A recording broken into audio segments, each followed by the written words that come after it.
இத்தனை பேர் அதிகா சுத்த போறீங்க.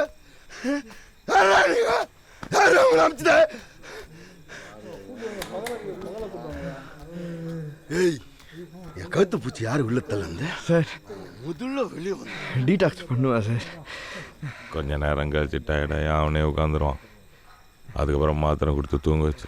Okay sir. Man, you just calm down, man. Catch him, man. இன்னும் 50 பேரால கூட்டம். நான் நிக்கிறேன் ராம்ராஜ் தேட்டர் சைக்கிள் ஸ்டாண்ட்ல. அரை மணி நேரத்துல 43 பேர் ஆச்சு. நான் கோட் பண்ணிக்கிறேன். கேட்டப்பா இன்னும் எத்தனை பேரான வாங்கலாம்? இது டி அடிக்ஷன் சென்டர், மேன். நாங்கெல்லாம் பேஷண்ட்ஸ். பாரு, பேசன்னா இவ்வளவு பேர் சுத்து போட்டு நிக்கிறீங்க. பேசன்னா டாக்டர் எங்க? ஊசி எங்கடா என் புஜ்ஜி? நீங்க ரொம்ப சரியா கேட்டீங்க சார். சட்டப்படி இந்த மாதிரி சென்டர்ல 24 மணி நேரமும் ஒரு டாக்டர் இருக்கணும். எப்பனாலும் வந்து பார்க்கறதுக்கு ஒரு நர்ஸ் இருக்கணும். யாராவது இருக்காங்களா நீங்களே கேளுங்க சார்.